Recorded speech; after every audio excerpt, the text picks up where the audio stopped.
so much for turning out this morning to the conduct of those and their potential unconscious bias. Because ultimately, we don't mind stop and search, nobody minds stop and search, but we want the fine rate to increase, and that's about good policing, that's about good intelligence, and the basis for these stops should be based on the evidence that you've got, the grounds that you've got, and that then leads to a higher rate of fines. Sorry, Chair, let me put it another way then. So there's a disproportionately high amount of young black boys who are subject to violent crime. They're victims, they're stabbed, and they're hurt and they're assaulted on the streets. And there's a disproportionate amount of young Asian boys on the streets who have been assaulted and stabbed. Okay? So we do our stop search where that's happening. So we go into communities and populations where that violence is occurring, and that's where we do our stop search. So some would say, academically in research, street populations overlaid upon that. It's no surprise that there's disproportionality, because there's a disproportionality in victimology, and we're trying to protect people. But the narrative and the feeling through community-informed trauma, through previous bad behaviour of policing, through decades of disproportionalities, you're only doing it because it'll allow. Now we're doing it to try and stop people getting harmed and hurt, and it isn't random and it's not selected in that way.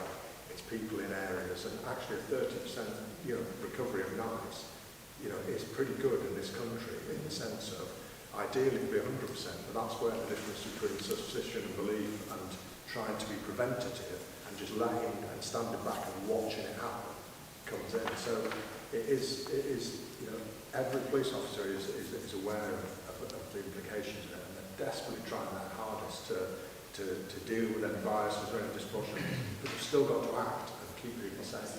Yeah, I think it's also fair to say that we have about 18,000, we had last year 18,000 stop and searches just under. So 30% fine rate is pretty good. When you look at other forces, there's much lower rates of stop and search and lower fine rates and higher disproportionality. So we've got to celebrate the fact that progress is being made in West Yorkshire, but we have to also keep the focus on disproportionality, because that's the thing that causes communities to really wonder about how much they can trust the police, and we want to regain that trust and confidence. Yeah, thank you. Hi, thanks. I wonder, is there any specific training programs? Are there any specific training programs going on for officers? And if so, what are about unconscious bias and so on and so forth, diversity? What does that training look like? Who delivers it? Having delivered some about 20 odd years since myself, and about exactly the stop and search stuff, and nothing seems to have changed much. Yeah. So the answer is yes. There's extensive training. It's accredited by the College of Policing, and it's rolled out across forces. Obviously, forces purchase their own delivery partner to deliver that training. West Yorkshire delivered some unconscious bias training a couple of years ago. I think we were one of the first forces in the country to do that. There's lots of additional training that spans the EDI spectrum, so neurodiversity, for example, LGBT training, which I've attended, trans awareness training, which I've attended. So there's a really wide spectrum of training that's delivered. At the end of the day, it's about the behaviours of those individual officers or groups of officers and the way that training informs their thinking and decision making. And we're getting better, that is the case. And the good news is that the Police Race Action Plan, which is a national attempt by the National Police Chiefs Council to really understand and recognise the history of racism, the history of oppression that communities have endured, that they're going to look to develop a training plan that recognises the decades of conflict between communities and policing, and that's going to be embedded in training for new officers, which is very welcome. So it's fascinating. It's fascinating because I think there's almost a perception of unconscious bias about police, and if you train them, actually it will be okay. We've been doing that for 30 years. My staff, my officers are probably better trained than any local authority employees and any other people across the country. And as Alison alluded, we've been fortunate, we've been on the cutting edge. We're just going through now to a whole two-day programme delivered by external training programme around black history, black communities across West Yorkshire. And again, that's the first in the country there. It is possible that actually away the structural and society discrimination that will be within policing, like is in this room and in all authorities, it is possible that actually they're doing the job properly, and it's not the officers who are at fault. That actually there is some structural society issues that are playing out and stuff, because they've been trained so much and so often, they know all of that, accepting there is individual biases, racism, and unconscious discrimination and unconscious bias. I accept all of that. But actually, you still might end up with, at some stage, society and academic research will say, well, if you do that activity to protect those people, that's the consequence. And I do generally feel it's as much as that, we need to start turning that around. Absolutely, I totally agree with you. The relationship between the structural inequalities and the cultural impact is, massive. And I wonder, academics or researching in this area are involved in that training. Yeah, with the Northern 8 universities who we're linking with, and we've invited people from externally to come into that training. Interestingly, the latest feedback is the police officers with the elements is better than the external providers. Which is interesting, isn't it? It's more engaging, more understanding, and more enthusiastic and committed to it. That's not taken away from the external providers. They're a great company. But the lived experience we're bringing in is the most powerful, and that's exactly right. I'm very grateful to those people who've been involved in it.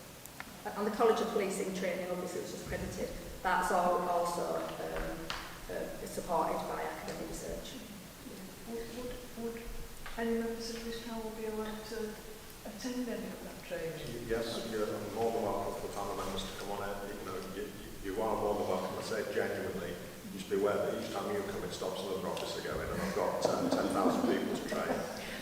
But yes, of course, we'll send the details out, because I would welcome the feedback from all sorts of people on it. Yeah. And actually, I was at training school a couple of weeks ago for another event, and that training was happening, and I was talking to an officer who was just having a break from that training. He said it's the best training he's ever attended.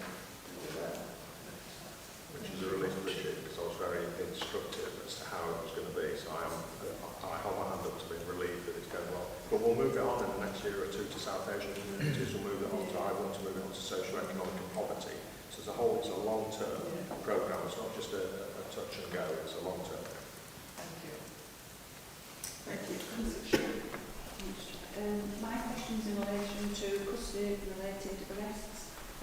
It's great to see in the report that there's a significant decrease in the number of detainees under the Mental Health Act. What do you think the reasons are for that, and do you think it's sustainable? Which page? It's section 273, page 16. There's a long part. It's an appendix B. That's all.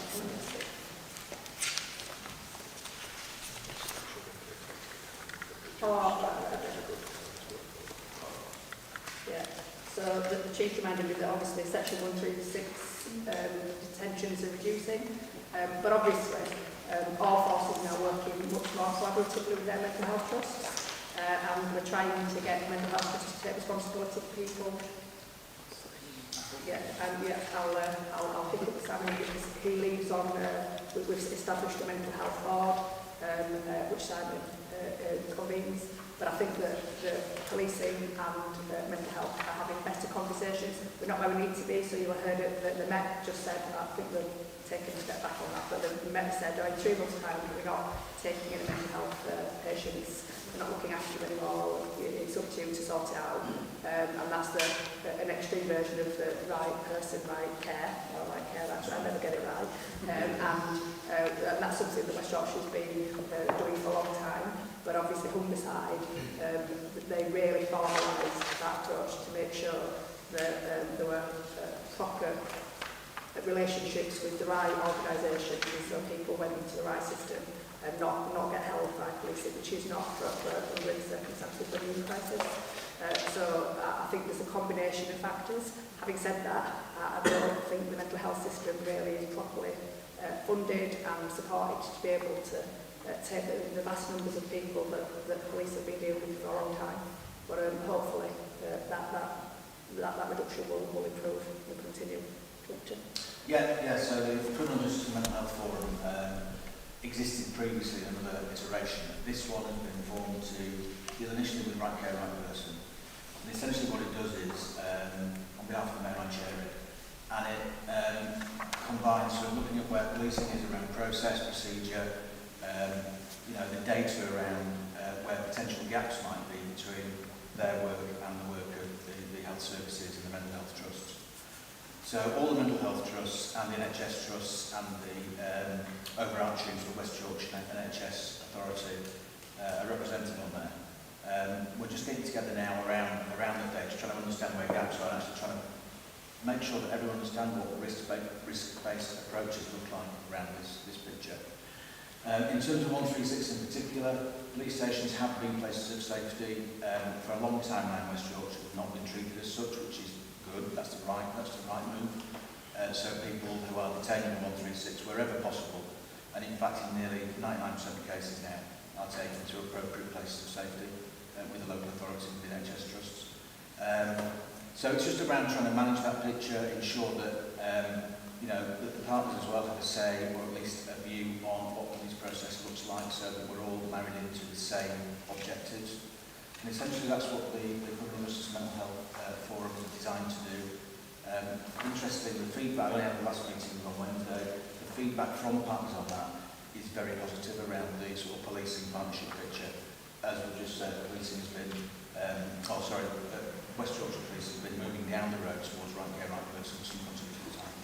Yeah, and I should say that I omitted to say that we've got today Fatima Khan-Shah, who is the Mayor's Inclusivity Champion, and Fatima is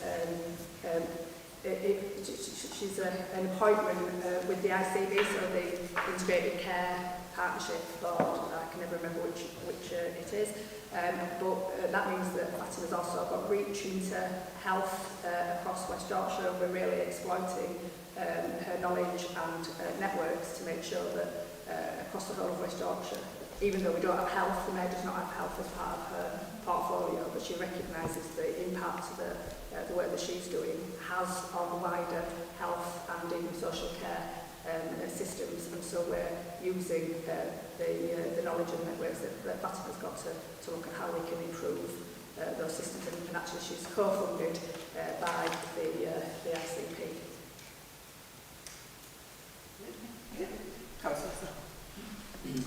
Thank you. My question is in relation to stop and search. While I accept that the issues that you've highlighted, but if you look at the comments in terms of 41%, it is quite a high percentage. Now, in terms of that, are you able to tell us how many of those stop and search were successful convictions and how many were sort of bail individuals? From sort of, you know, a breakdown. Page 15.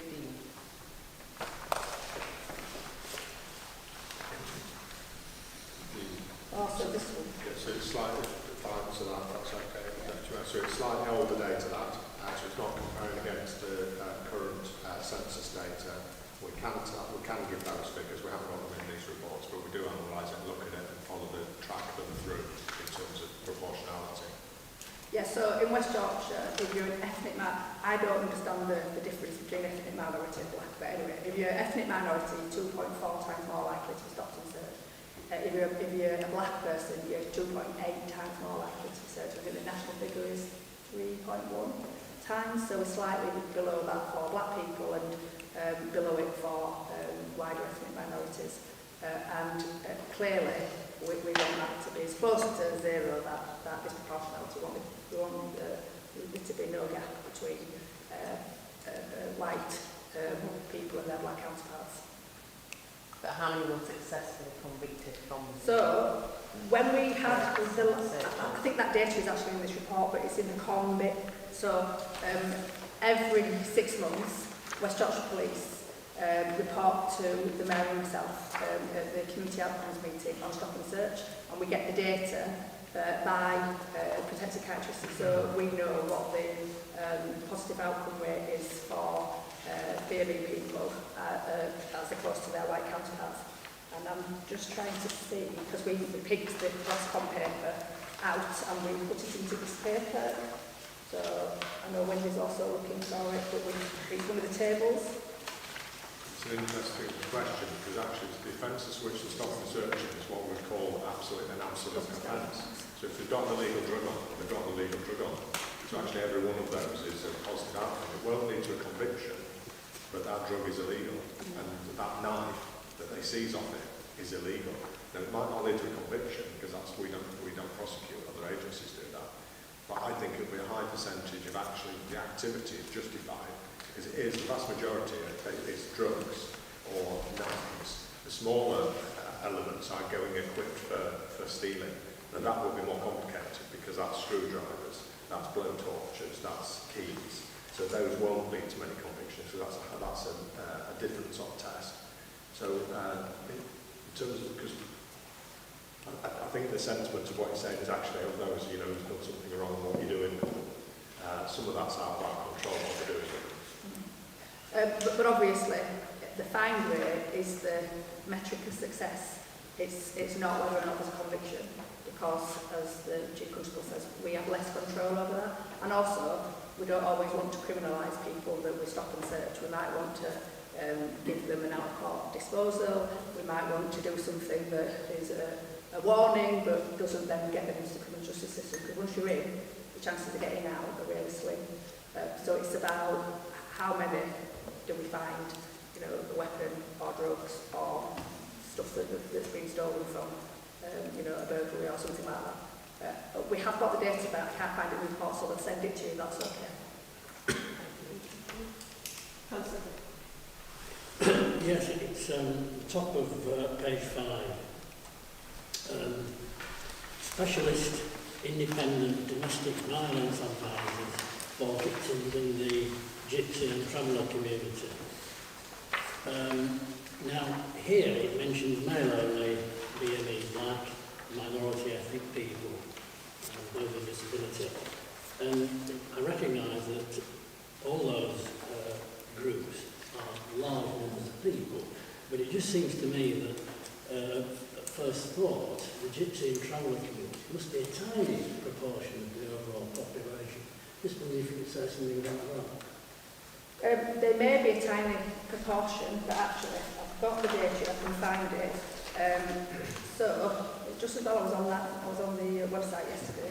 So I think there are 6 white people stopped and searched per 1,000, and I didn't write it down, but I think it's something like 27 for gypsy travel communities. So there's a big disproportionality of gypsy travel people stopped and searched than white people. But there's also, we're on to domestic abuse now and sexual violence, there's also a disproportionate number of gypsy traveller communities who are victimised through domestic abuse, rape and sexual violence. And so what we've tried to do is look at the data that we've got, who are the victims of these crimes, and then try to map our provision, our ISVA and INVA provision fairly, so that all communities have something. So I think we've only got one ISVA for the gypsy travel community, whether many more ISVAs for children, for example, many more ISVAs for women, many more ISVAs for BME people, and for men we don't have lots, but we have more than we do for gypsy travellers. So we tried to look at the data, the evidence of victimisation, and then we tried to be proportionate, because of course we've got the Equality Act that we need to, and the public sector equality duty that we need to follow, and that's why the data is so important in allowing us to understand where we need to put those resources.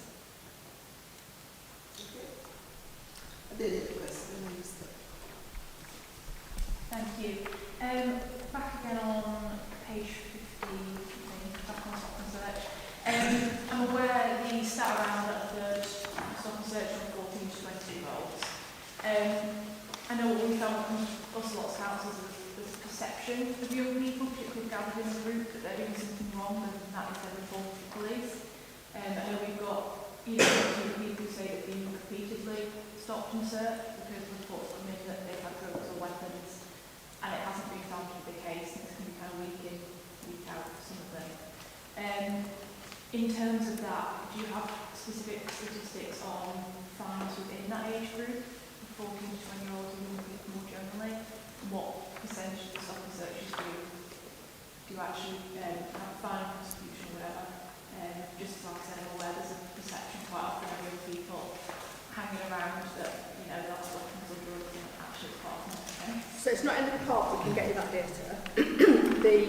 the vast majority of stop and searches are young people, and obviously disproportionately young black people. That is the fact, that's a national problem, and so we are aware that young people are seen as problematised in communities, especially when it comes to antisocial behaviour. Any child, on the street corner talking to the maid, minding their own business, they're a potential burglar, potential, rapist. That's how the public views them, and I think we need to think as a society what we're doing to young people. We get old and then we forget we were once young, and we create this really difficult environment for young people to be able to live alongside us in society. But we know, because of the data that John has talked about earlier in terms of who the victims of knife crime are, that actually it is young people who are most heavily featured in that group. And so part of the reason people are stopped and searched is because the evidence shows that young people are more likely to carry a knife, for example. The reasons for that are really complicated. We're trying to get to the bottom of why young people carry knives, and some of that is about criminality, but quite a lot of it is about fear that other people are carrying knives, and if they don't carry them, then they're going to be harmed. So yeah, we need to get better understanding the needs of young people, and that not all young people are criminals, and we need to get better at pushing back when the public ring and report these things to us. I was a counsellor for 29 years, and I remember a group of older people coming to visit me complaining about kids playing football, and I made this massive error, which I will always remember and never do again. I wrote to all the parents of these young people and asked them to stop terrorising these older people, and actually they were only playing. And a few parents rang me back and we had conversations, forthright conversations, and I acknowledged that I was wrong. I hadn't seen it through the lens of the young people and their entitlement to play. And I think that all of us, as politicians, as leaders in our community, we need to be pushing back and saying, well, where was the player not on your street? And actually, why don't you engage with them? Because if you engage with them, the chances are you'll see that they're just ordinary kids. We've got nothing to do because youth services have been decimated, and actually they're entitled to be there just like you are. I've just asked you to support those young people and ask them, were they stopped and searched? Because that's what gets described when actually they were stopped and spoken to. The two totally different things. Only 20% of 19% of our stop and searches are on young people. And so often what people, it is exactly as Alison and others say, people are complaining about them, so they're stopped and spoken to. Every stop and search is recorded on body-worn video, every stop and search is geocoded to its location and its time, and every stop and search is recorded. Every encounter with a young person is recorded on body-worn video, every encounter is geocoded as to where we are. We put a load of analysis and work into the stop and search, and we're just developing an app that will say whether they've been stopped and searched before. But what young people unfortunately do often is conflate the two things. They actually weren't searched at all, they were spoken to, but it gets turned into that, and it's equally as damaging in different ways. But I've just encouraged them to say, well, where and when, and if that's the issue, I'll complain on your behalf. Because also often when the actual complaints come through, it's not actually as it's all been laid out. Because it's difficult. Because of course we want the complaints. We want to find officers who are not doing it right. We want to learn from the bad encounters. It's all stop and searches open to scrutiny, both from minority ethnic backgrounds and not. It's all open to members of the public watching them back. We've had every single stop search for a black person reviewed, and nobody can find anything wrong with any of them. It doesn't always feel legitimate, and that's the issue. So it might be lawful, but it won't feel legitimate. So that's what we're working on. If I just push back a little bit on them to say, yes, that's right, if that's so bad, you need to complain and I'll help you do it. And then suddenly, sometimes, it's not quite as it's originally been laid out. And the good news is that I've been saying for a long time that the public don't know that they can complain when they're stopped and searched. The two things are different, but they might feel the same for some people.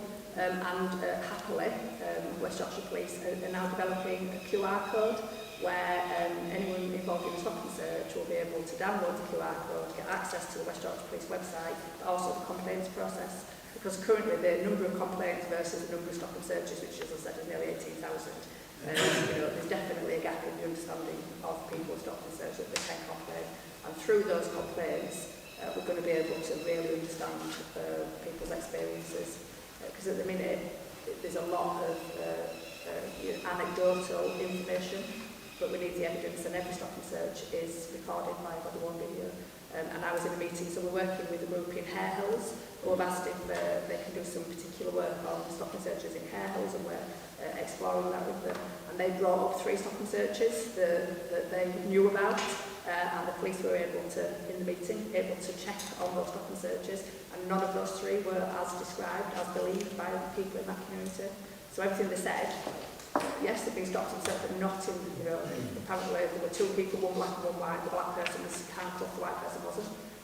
That wasn't the case. They could see on the body-worn video that both people had been handcuffed, for example. So the evidence of body-worn video is really crucial in being able to triangulate what happens. The issue for me is who we're stopping. The decision that we're making to stop, that's where we need to do some work, because if we can stop the right people in great enough numbers, the trust of the population that we're serving will increase. People don't mind stop and search, they mind disproportionality. You okay with that? Yeah, thank you. Councillor Gibbs, you want to say something? I'm sorry, that was I put your hands up. Is everyone okay with this item? Thank you. We'll move on now to item 6. Domestic and sexual abuse. Again. Yeah, so I know there's some questions about this paper, why we brought it forward. But this is an enabler, so the police and crime plan, I think it's page 17 or 18, can't quite remember, lists all the strategic meetings that will drive forward the priorities and the 3 golden threads that we've got in the police and crime plan. And the meetings are really crucial for making sure that deliverability against those actions happens.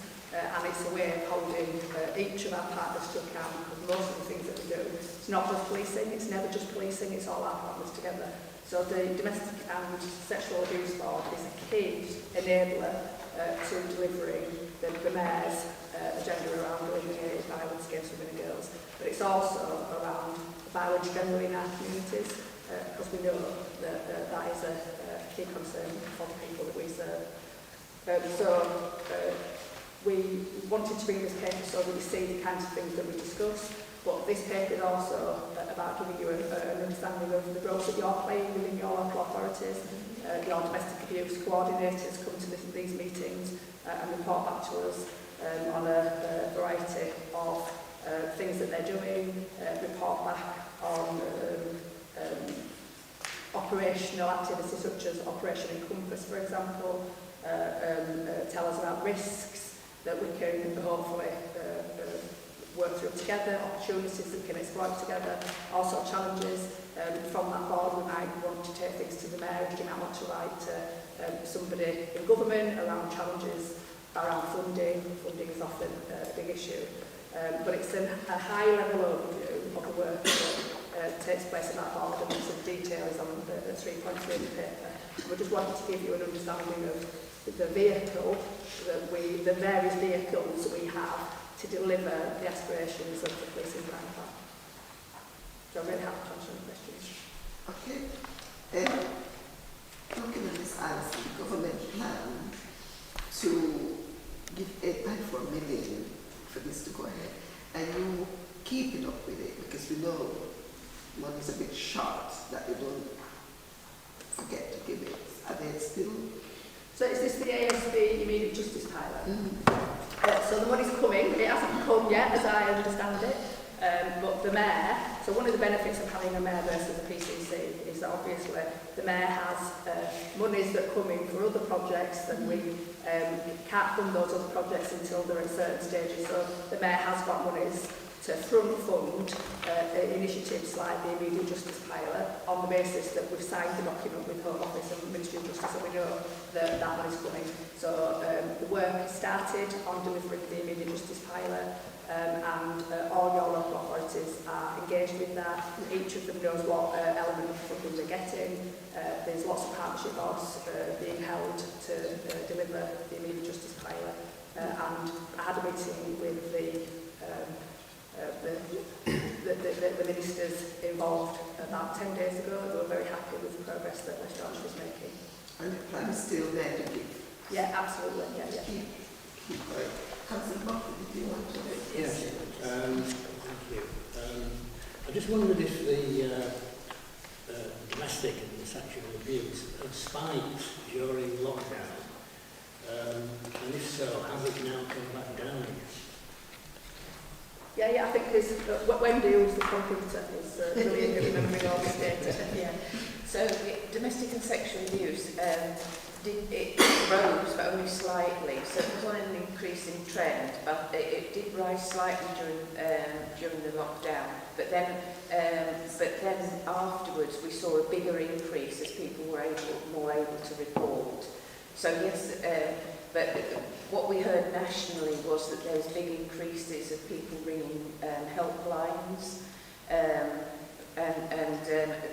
but we didn't see that knock-on effect for our figures until later after the lockdown. Yeah, but as I understand, it's plateaued again and it's back to expected levels. Yeah. So it's feel comfortable. Yeah, well, it don't feel comfortable. It never feels comfortable when people are experiencing. No, it's not comfortable experience, but to pick the phone up. That's what I meant. Yeah. Because it is hard picking the phone up. And when your abuser is in the same house as Yes, you, then obviously you can't do it. Because I know the challenges from a charity, as you know, Alison, is to get it out and it's for the abuser to pick the phone up. But going back to the charity, a lot of the abusers, why they didn't want to pick the phone up, they didn't feel comfortable speaking that first conversation with a male person, and that was what preventing quite a few of them picking the phone up because they're abused by man, and to have that first conversation, they didn't feel comfortable doing that. So I do hope you're looking in gender, as I've been asked for, that the first contact point would be a female, and if the opposites, they have the opposite sex, it's a male, and then to have that first conversation. Yeah, so obviously when we talk about ISBAs and IDBAs, we commission male ISBAs and IDBAs for that very purpose. Obviously, if someone's reporting a crime for the first time, they'll talk to West Yorkshire Police, chances are they'll get, a man or a woman because... There's a higher percentage of women working in the call centre than men. I think there's evidence that they might get... but I do understand the feeling, to be abused by a man and to have that first conversation with a man who don't feel comfortable because... and that's why we commission specialist ISBAs and ISBAs so that people get the support they want to get, and victim support also. So if anyone's been a victim of crime, then police will refer them straight through to victim support, and then you'll get contact from victim support. Again, they've got a majority women, but not all women, because I've been to visit them lots of times. I don't think that they're not against speaking to men, but they just don't want that first conversation with a man, and that was the main issue. We endeavour at all times to deal with all victims in accordance with their individual needs and desires.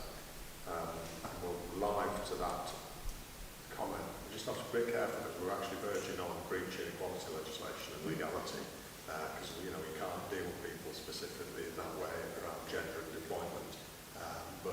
And it's the right person. We've got and it'll be different in different backgrounds and different communities. But where that request is made, then we'll endeavour at all times to support people. And I say it because we get plenty of feedback to say actually, irrespective of gender, it's about the approach and the care of the individual and officer. In that sense. I'm not men, but I'm just thinking of cultural-wise and the incident at the time. How the individual feels. It's not everyone, but how the individual feels. That's what I say. That's what I'm trying to delicately step around to say. Everybody's different in this, and there's plenty of people who wouldn't want somebody of the same gender speaking to them, or somebody that will get the same sexual orientation, and then we go round and round. So, bottom line is yes, we endeavour where we can, but first life and limb and saving partner is all officers. And that's why the training is so important, because if you've got staff who've been trained and are culturally competent, but also understand the additional barriers and challenges faced by, for example, the LGBT plus community, or someone from a faith-based community, they've got that understanding and knowledge, neurodiverse, then hopefully the service they get will meet their needs. And from a service to living perspective, I think we get quite high satisfaction scores. So I'll rephrase my question. I'll give you a more structured and better answer. If it's a pre-arranged request for support in domestic abuse, everyone will get a qualified, accredited, trained officer. If somebody makes a specific request around gender, ethnicity, background, culture, we'll do everything we can to meet that. Where there's life at risk and ongoing incidents, we won't be able to be deploying upon gender, and that's about saving life. But in terms of slower time reporting, it'll be accredited, qualified, experienced, skilled, trauma-informed domestic abuse specialists who'll speak to that person.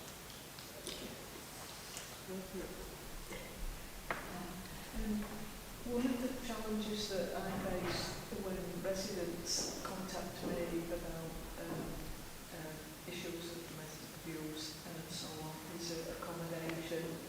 And I'm looking here at the safe accommodation data that's on page 2 of the background paper. And again, I feel that it's going to be down to structural inequalities stuff, because the housing is just not there, is it? The safe accommodation is not just there. But I'm looking at, when you look at the figures, it's a bit scary, isn't it? 46% supported in refuge, and 26% in sanctuary schemes. That's it's inadequate, isn't it? Because they're temporary solutions, and I wonder if only 5% specialist accommodation. I don't know what second stage accommodation is. There's 1% second stage accommodation. I don't know what that is. But I just wonder if anybody's got any ideas about imaginative initiatives or something associated with this. I suppose I'm just thinking out loud really, more than a question. Yeah, I mean, obviously we don't provide accommodation, although I have to say that the Mayor has got an element of her portfolio that includes housing, and she has asked about housing for example, women leaving custody, but also women fleeing violence. But obviously it's a very small part of the overall housing provision that she's responsible for. I chair the YAF, the Yorkshire Humber Rehabilitation Board, where probation who have got responsibility for housing female ex-offenders, for example, many of whom will have been victims of domestic abuse, that's what the data is telling us. And the situation is really dire for all victims of domestic abuse because the accommodation, the demand is growing and the supply is reducing. So I know that many local authorities have got contracts. So I was a councillor as you know, in Leeds for many years, so there's a very substantial domestic abuse housing contract in Leeds. It's not as established in other parts of West Yorkshire as we would like to see. And so we hopefully will use powers to convene to have those conversations with key local authority partners, because it definitely is one of the reasons why victims of domestic abuse can't flee, because there isn't anywhere to go, and even if there is somewhere to go, it's not in the locality where their kids' schools are, so it's a perennial problem that's getting worse. So I think it's one of the challenges really, people stay because they've got nowhere to go. That's it. Yeah, and it was evidence. Catholic kids come home, how long ago was that, 50, 60 years? Yeah. Page 5 it mentions about extra funding from government. West Yorkshire received its share to support prioritising second rights between the girls and what are they planning to do with it. No notice is open in 2023. So is this the Safer Community, Safer Streets Fund? I'm not sure. It says domestic abusers face background after new measures. Oh, I think that's the changes to the legislation, isn't it? The Domestic Abuse Act. Yeah, and so some changes. So they're going to be adding to the violent sex offender register potentially. They'll be monitored more closely and electronically tagged. for example, so there is more focus on keeping victims safe. I should also say that here in West Yorkshire we've got extensive prevention programmes, so our CARA programme, which we've been developing over a very long period of time, the Mayor continues to fund that. I'm really sorry to tell you that we applied for funding for the CARA programme, which is about stopping perpetrators perpetrating domestic abuse, and we were not successful in getting our CARA programme funded. I don't know why, because some areas got funded who didn't deliver CARA, and CARA was the accredited programme, so if you didn't deliver CARA, you couldn't CSP, the CPS wouldn't sign off the out-of-court disposal, because it's the route you use into CARA is the out-of-court disposal powers, and CPS wouldn't sign it off unless you use CARA. So some areas got funding, I won't name them, but they didn't have CARA as an accredited programme. We had CARA as an accredited programme, we didn't get funding. So the Mayor is having to fund that to a tune of a few £100,000 because we'd already committed a 3-year contract with our provider. Not only do we want to focus on punishing the offenders, but we also want to focus on preventing those offenders going on to offend again.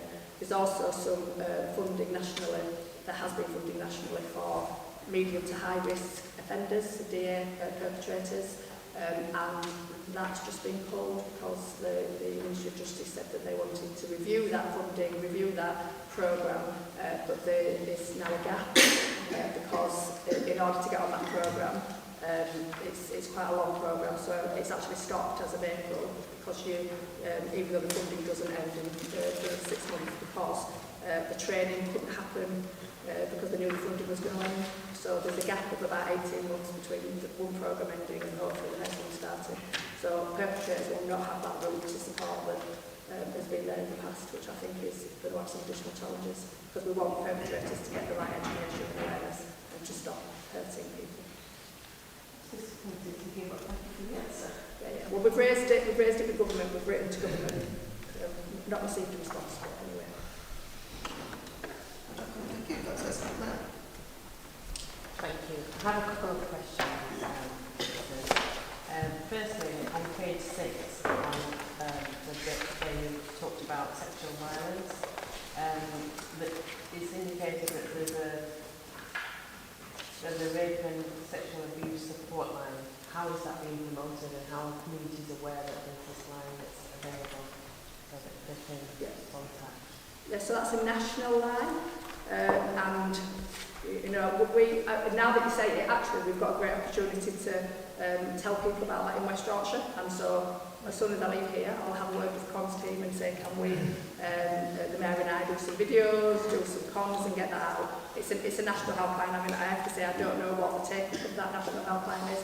We're also blessed here in West Yorkshire that we do have a lot of local arrangements, so Women's Aid, for example, provides a service, lots of women's centres provide trusted services, so a lot of people might not use a national helpline because they're getting a really great service locally, but there is a national helpline and people should be able to access it in West Yorkshire, so we will do better at raising that and do some comments around it. Thank you for raising it. My other question is about forced marriages. In West Yorkshire, are you able to tell us what work is currently being undertaken? What are the key challenges around that? Any sort of prevention programmes that might be in the pipeline or any conversations that might be happening with particularly organisations who will be working with like their own communities or communities that are likely to be perpetrators of this offence? Yeah. So interestingly, 74% of communities impacted by honour-based abuse are from BME backgrounds, so actually that means that any community can be impacted by honour-based abuse. Here in West Yorkshire, we're working really closely with Carmen Urbana, who run the National Honour-Based Abuse Helpline, which is a great thing for us. And one of the reasons why the Mayor is not here today, actually giving her apologies, I am sorry, is that she's actually speaking at the National Carmen Urbana conference. They are launching their new definition of honour-based abuse, which we're happy to support. It's been co-produced with victims, it's really inclusive of all the communities that were impacted by honour-based abuse. So I met with Natasha Ratu, who is the Chief Executive of Carnarvon about 6 weeks ago, to talk about the work that they're doing, to talk about West Yorkshire in particular, but also to talk about some of the outstanding domestic homicide reviews that Carnarvon believe were impacted by order-based abuse, and talk through where she felt that we could be of assistance. And I knew that she was meeting the very next day West Yorkshire Police to also talk about the work that they could do together. So Carnarvon have delivered extensive training to West Yorkshire Police in the past, and there's an agreement that they're going to deliver more training because obviously an awareness from police about the existence of honour-based abuse is key because it's a factor in sentencing that we want to make sure we retain. But there's all sorts of legal things around different orders that the court might give that police need to understand so that victims get the right support and the right outcome at the right time. So I'm really pleased with the work that our office and West Yorkshire Police are doing around honour-based abuse, but could we improve? Of course, that is always a possibility, and we're really open to keeping on talking to Carnarvon and any organisation in the realms of honour-based abuse to understand how we need to do things differently and better. One other question around domestic violence and sort of work with men. Is there any sort of scope to develop that, particularly with like lower level abuse that might be happening, but before it goes on to like, you know, like the woman leaving home or, you know, being put on a negative program or whatever. But is there any sort of lower level sort of awareness work that we can do within communities? And is there any organisations that are actually delivering that at the moment? So we're already, as I said earlier, working to prevent offenders. Most domestic abusers who are reported are men, not all, but most are men. And so that's why we've got the CARA programme, which is funded by the Mayor. As I've just described, it's really important to us that we have the CARA programme, so we can do that work with individual offenders. Some of them are women, I need to say, it's not all men. And we need to make sure that that is there because many people want to engage with those programmes, many people want to address their offending behaviours, their lack of anger management, whatever it is that has been a contributory factor, because I believe that people make choices. So it's not the reason they do it, it's things contribute, and that might be about you know, substances, alcohol, and actually today, this week I have just written to my counterpart in to Yvette Cooper to ask her to include domestic abuse as one of the trigger offences for drug testing, for example, and that was the suggestion, not that I wrote to Yvette, but that could we start a conversation with government around why drug testing can't happen automatically with people suspected of or found guilty of domestic abuse, because currently it's not a trigger offence, which I think is ridiculous, because we know that it is a it can be a contributing factor. So we are working really extensively with perpetrators, and we work to keep victims safe through our ISBAs and IDBAs, and that's why we've got male ISBAs and IDBAs, because we know that men are also victims. We've got a really wide range of delivery partners who just work with men that we're currently engaged with, because we're in the process of developing a better understanding of issues for men and boys. So we've got we've got a partner called Line Culture who we've commissioned to do some work around understanding what violence against men and boys looks like, and they've written a report which hopefully will be made public imminently, and that report talks really passionately about men as victims and how quite a lot of our language talks about men only as perpetrators, which I completely own and take responsibility for. So we're looking at how we can embed some of the recommendations, not just in the current commissioning and current delivery that we've got, but also what new might come out of those recommendations, what might we do differently, and what might be commissioned as a result of that. So that's a piece of work that's happening now. I'm glad you touched on that, because I was going to ask you after your conversation is, we know men get abused, but the papers are saying domestic abuse, and everyone picked it up, we just assume it's women. So it would be good to get the numbers, sometimes to say 10 women, 1 man, but it's good to highlight out there that men is abused as well. About 25% of them. Yes, but it's not recorded for the public, because every time we heard about domestic violence, the first thing we're thinking is men doing it. So I just think we should get it across that it's happening. Unconscious bias stranger. No, domestic abuse is the mindset. Unconscious bias, isn't Yeah, it? so we need to highlight and sense, men is 10%, women is 10%. Give Yeah. that broad And picture. actually, if you look at PolEd, which is the programme that West Yorkshire Police developed, working with young people in schools from years 1 to 13, domestic abuse is one of the areas that's covered in that programme, and it does talk about anyone being a victim. It does talk about how we can contribute to not becoming perpetrators as well as not becoming victims. Yeah. So hopefully the next generation of young people, parents, those in relationships will have a better understanding. Yeah. And also on the paper, also talk about stalking. Just a quick question. Is it an age balance stalking? Again, I'm going back to, is it more female being stalking and men being stalking? We're not saying the real picture who is being stalking, because it's everybody being stalking. So it's good to have it out there that, what age. So I can't give you the age profile, but probably West Yorkshire Police has got that data at some point when we get an update on stalking, we'll make sure that's included. So I think we talked about stalking at the last meeting, and the majority of stalking offences, so West Yorkshire Police did a problem profile and identified that the majority of stalking offences in West Yorkshire are domestic related. Notwithstanding, we know that some are strangers you've never met before, but the vast majority, about 90%, are domestic related. And I think the majority of victims are women. That doesn't say that men aren't stalked, because of course they are, and women can be perpetrators as well as victims. But that was the early indication that we were getting.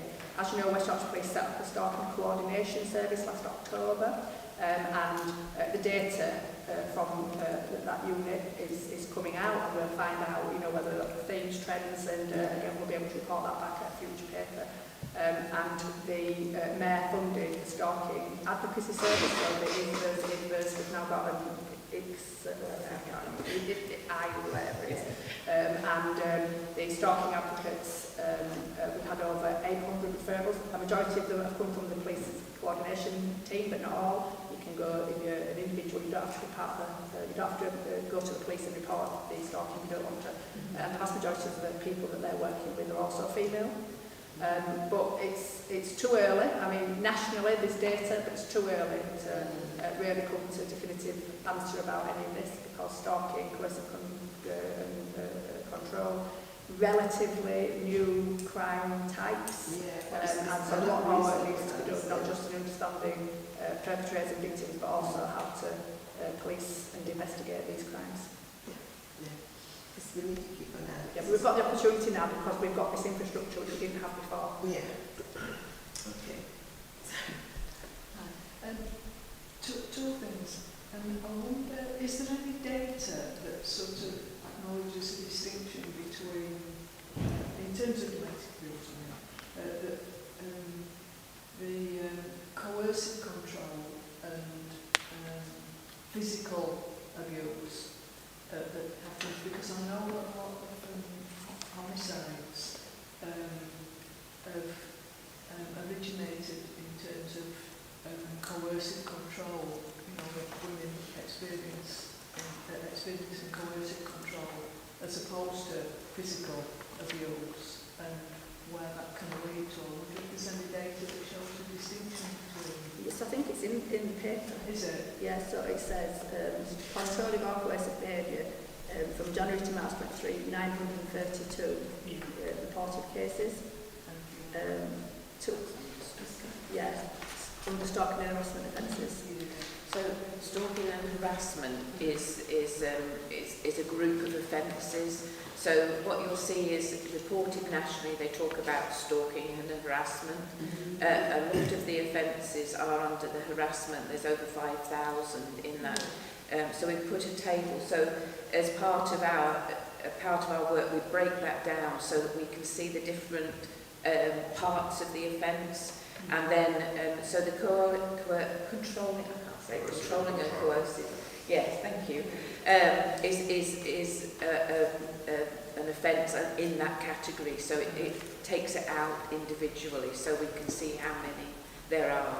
But it's the understanding of it. So I think we're seeing it increasing because police officers are getting more and more understanding of what it means. So they are then looking at it, and instead of putting it under just an ordinary harassment, they're now talking about this coercive behaviour. And that's what's key about the new stalking coordination unit, is that they're upskilling their colleagues. So as they're identifying what coercive control looks like, as they're identifying the nuanced approaches that perpetrators take, they're able to build their own knowledge and capacity, and then they're sharing that wider. So that's great. And also I should say that West Yorkshire Police commissioned Professor Jane Moulton-Smith, who we know well, as do we all, and she has delivered 8 stages of homicide training, and it's a trainer package, and that's been distributed across West Yorkshire Police, because obviously the learning that you're going to get from that training is second to none. Absolutely. When's that training? So, She's amazing. So, yeah, she's amazing. so is the coercive control thing, is it always, I don't know what the word is, embedded in the stalking and harassment thing, or is it considered in terms of no such thing as ordinary physical abuse, but is it Yeah, the answer to your question is yes. For up to probably 8 years we've been training and developing coercive control of behaviour. That's why the language has changed over the last couple of decades from domestic violence and domestic abuse, because domestic abuse is coercive control of behaviour, it's not violence. 75% of all violent crime doesn't involve an injury, so that before I'll keep telling you it.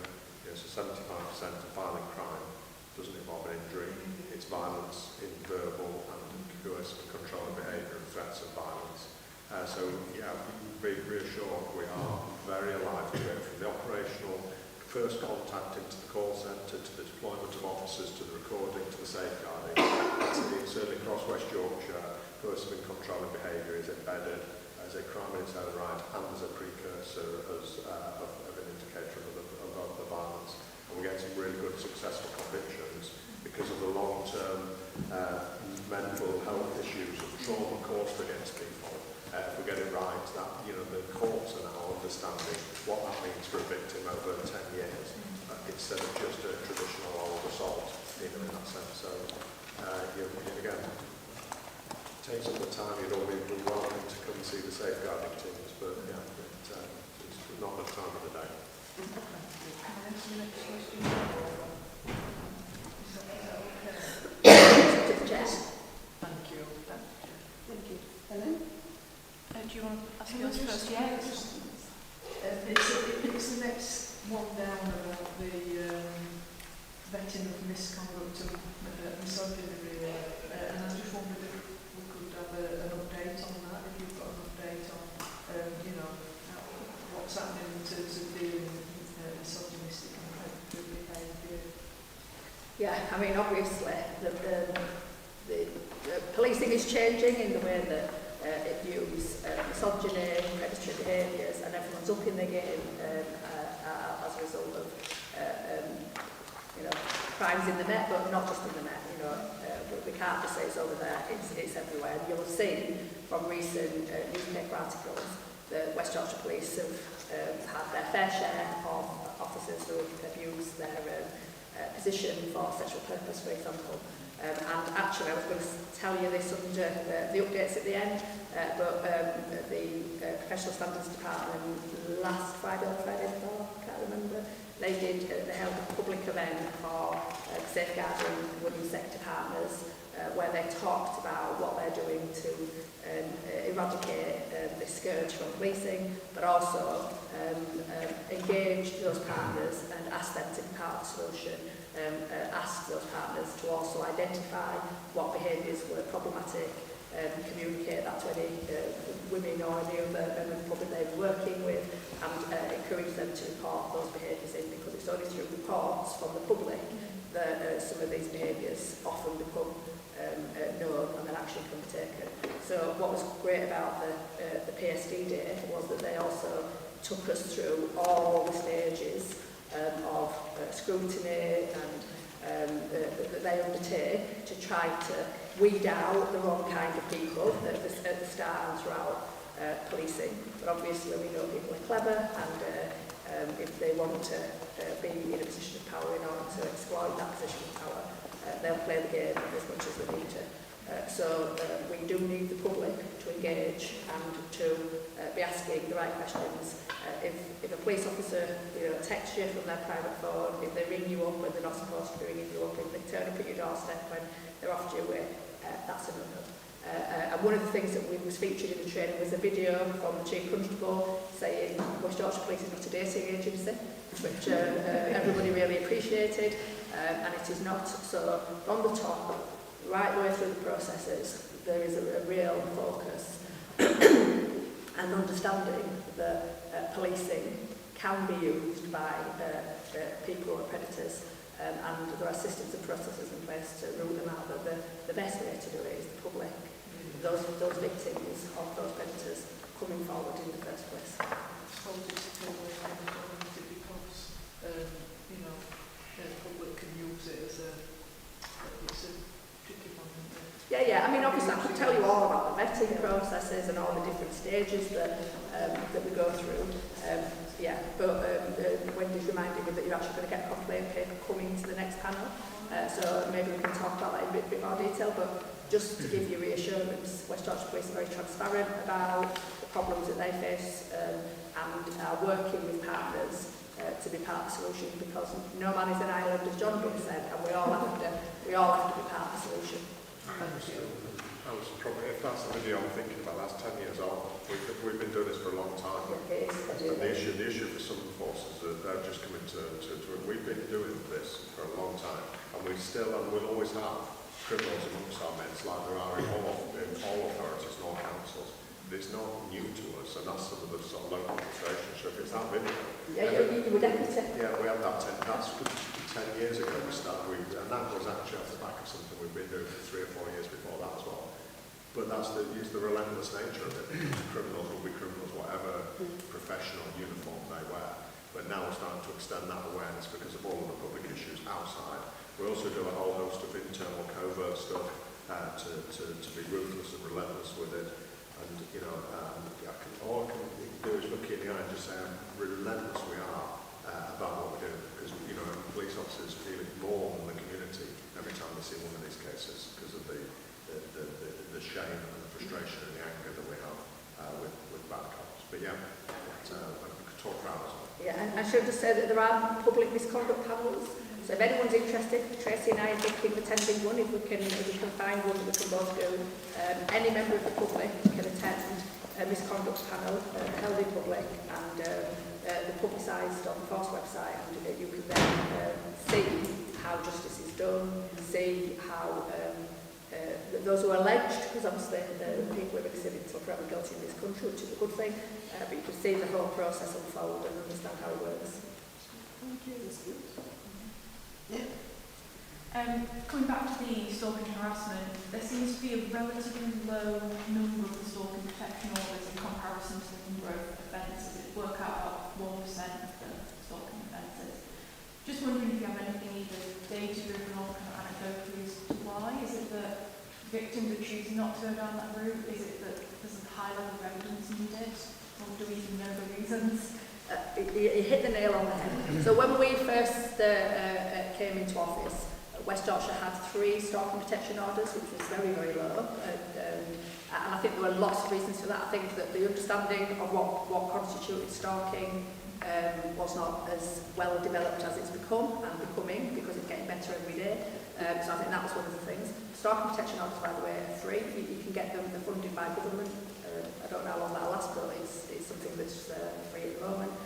But the level of detail, so you've got to develop a whole case file, so as though this is going to go to CPS for a charging decision. That's the level of information and investigation that has to happen. So it's not that you can just apply and it's given. There's a huge amount of work that policing have to undertake in order to get that stalking protection order.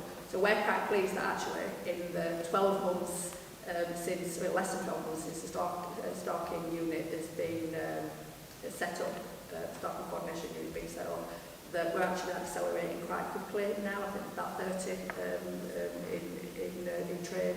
And obviously we want to ramp that up even further because they are protecting victims and so we need more of them. But it's a very, very complicated process and is that right? Because we don't want them to be abused, we want the right level of evidence, but maybe the amount of work we have to go in is a bit over the top. So another thing to reflect on with the right bit of government, because we do need to get these things in place. And I imagine we're stalking quite a lot. The evidence hard to find often it's, Well, stalkers are very clever, aren't they? yeah. Very clever. And if you don't know who the stalker is, how can we get a load of evidence against that person? Are there any other questions on this agenda? No? We will now move on to item 7. I'm just going to leave it to explain. Yeah, so this is the last paper today, and this is on our crime delivery plan. So this was requested a long time ago by a previous panel, and so we tried to give you what you needed. But what we were originally going to do, we were going to do a presentation showing you the delivery plan, but actually the delivery plan is not one thing, it's many, many hundreds of things, because every person in the team has got their own delivery plan sitting under the main police and crime plan delivery infrastructure, and there are names of partners in there. There's the progress of partners in there, because obviously Wendy might say I can't do X because I'm waiting for Y, and there might be a name in there, and it was going to have to all be redacted, and so we decided that rather than doing a presentation, which in the public domain, where names might be there and performance of other partners might be brought into question, not by us, of course, but by the public, we didn't feel that was an appropriate way to take that forward. So what we've tried to do is give you a high-level understanding of the way that the delivery plan works, the complexity of it. But what we would really love is if individual members who have got thematic lead interests would come and talk to the lead for each thematic lead and look at the delivery plan. We could do a session for you together in our offices, but it would be really good if you could come and have a look at all the work that's sitting underneath the police and crime plan. But I should also say that each member of staff has got multiple plans because they've got multiple responsibilities. So you hear from Simon, he's criminal justice, but he's also mental health, so he's got criminal justice, several plans under that, because there's 20 streams also under that, and then we've got mental health, but 10, 15, 20 streams under that. So that's why it just became bigger than bigger than us really, so we thought it would not be useful for you to see all that detail, and the risk that we would not redact something and the name get out there, we couldn't take, but we want you to see these plans, so please, outside of this meeting, let's make arrangements for you to come in and actually understand what we're doing in detail, but really happy to answer any questions on this paper. So is that okay, members, if we put together sometimes to see the plans? Yeah. Okay. Okay, we'll get back to your answer. Does anyone have any question on this agenda?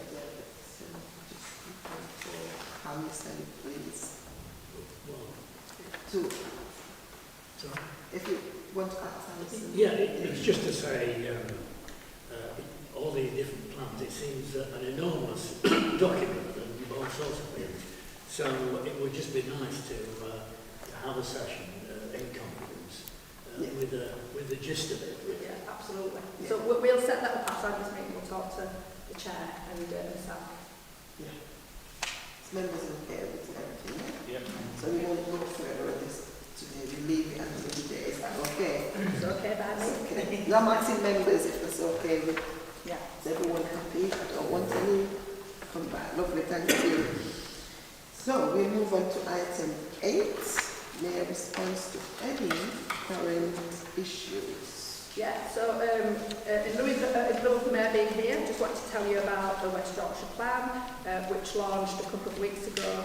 And this is the Mayor and 5 leaders' plan to bring West Yorkshire to the prominence that it deserves. There are 5 missions, and that's for a prosperous West Yorkshire, a happy West Yorkshire, that was my favourite, a well-connected West Yorkshire, good views about Bradford, and a sustainable and safe West Yorkshire. So they're the 5 missions. The plan details the activities sitting underneath each of those ambitions. It's all publicly available on the Mayor's website, and I invite you to go have a look at those. It's all signed off by the 5 leaders of West Yorkshire who were a major part of developing that long-term vision for our wonderful West Yorkshire. So that's number 1. I looked at that. I think it's very good. Yeah, it's been a great piece of work.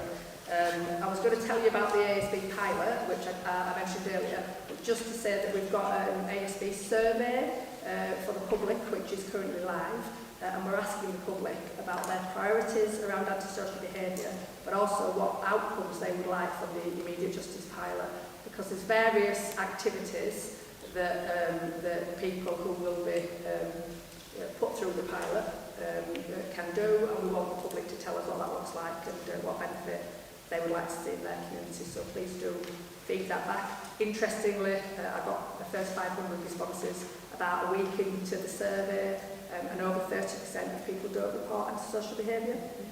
So we need people to tell us about what's happening in our communities, because when the police are saying antisocial behaviour is down 9%, which is what they are saying, that's in the context of people not reporting. So we need to get the real data.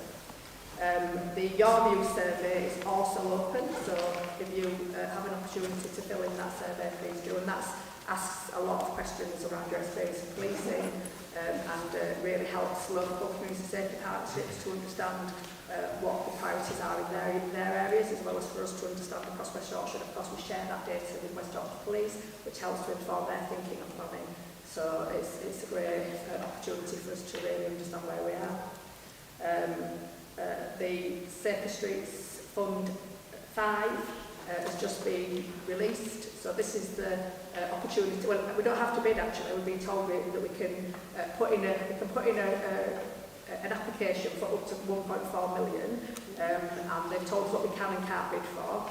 So we're hoping to continue the wonderful work that we've begun on the nighttime economy and all the things that are doing there.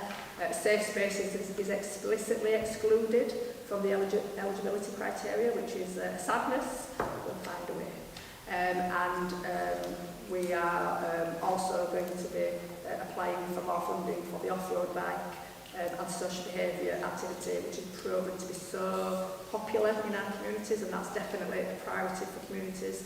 Antisocial behaviour and the way that kids are driving, without helmets and all the rest of it. Lots and lots of complaints about that, so we want to secure that funding again. And then we're looking at potentially a third bid, because you have put in 3 bids, around keeping young people safe in bus stations and train stations potentially, because bus stations is a major priority for you and your communities. It's definitely coming back to us, and young people are turning up there, often being seen as antisocial, as we've talked about already. Can we provide some activity there that will keep the public feeling safe, but keep the young people safe? Because what we're hearing is actually that people would like to exploit young people, attending these places where young people are congregating to exploit them. So that's definitely something we want to explore further, and that is definitely something that the Community Safety Partnership is telling us is a priority for them. And then just to say that we have, our VRU has just released a report into exclusions of people with special educational needs and neurodiversity. So that's on our website. It's really fascinating. So please do have a look at that. We can send you the link through if you like it. So that's all from me. Thank you. Yeah, please go ahead. Sorry. I'm really excited to hear about the Safe Street Fund, the So will we. I'd just like to know, how can I engage with that off-road bikes thing? Because I've seen what's the battery one, you know, the one that's battery one, visit that you can, because that's something that's really pertinent to my particular ward. So is this the bumpy? yeah. So that's Mayor Safe the Communities Fund. We see even more money coming in. So if you want to visit the bumpy scheme, obviously you can get in touch with them directly. If you get in touch with our office, we'll give you the name of the people that are leading that project, and you can talk to them.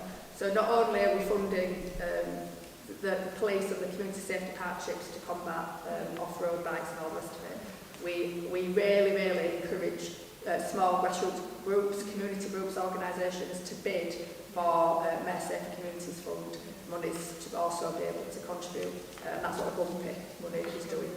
Can I get some info on that then? Yeah, outside the meeting we'll, Wendy's making a note. Thank you.